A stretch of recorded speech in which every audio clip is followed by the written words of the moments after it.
السلام علیکم ورحمۃ اللہ وبرکاتہ۔ امید آپ سب خیر سے ہوں گے۔ آج 19 شوال المکرم 1447 ہجری کے مطابق 8 اپریل 2026 سے میرے پڑھائی کا تیسرا سال شروع ہونے والا ہے اور آج پہلا دن ہے، اور یہ مدرسہ الحمدللہ ثم الحمدللہ 30 سال ہو گیا اور اس کا 31واں سال شروع ہو چکا ہے۔ معروف اور مشہور تعلیمی ادارہ ہے جس کی آئیے آپ کو اب اس مدرسے کا تھوڑا سا وزٹ کراتے ہیں۔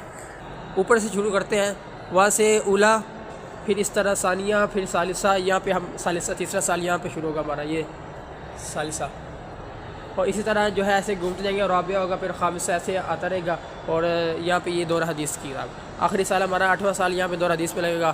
اور ماشاءاللہ اس مدرسے کا پڑھائی کا معیار بہت ہی اچھا ہے۔ کل مفتی صاحب نے ایک بات کہی جو کہ بہت گہری تھی اور دل پہ اتری۔ مفتی صاحب نے فرمایا کہ تمہیں خط نہیں بھیجا گیا کہ تم مدرسے آؤ اور دین علم حاصل کرو، بلکہ اللہ رب العزت نے تم لوگوں کا انتخاب کیا ہے اور تمہیں دین علم حاصل کرنے کے لیے چنا ہے، اور تاکہ تم دین سیکھو اور لوگوں کو سکھاؤ۔ اور مفتی صاحب نے فرمایا کہ علم سیکھنا مقصود نہیں ہے بلکہ علم پر عمل کرنا مقصود ہے، اور یہ مدارس ہی ہیں جو دین کو پھیلانے کے لیے جدوجہد کر رہے ہیں، محنت کر رہے ہیں، اور انہی مدارس سے ہمیں زندگی میں حلال حرام کا پتہ چلتا ہے، زندگی جینے کا شعور ملتا ہے۔ اللہ رب العزت ہمیں یہ علم دین سیکھ کر اور اس پر عمل کر کے لوگوں تک پہنچانے کی توفیق عطا فرمائے۔ دعاؤں کی درخواست ہے، دعاؤں میں یاد رکھیے گا۔ السلام علیکم ورحمۃ اللہ۔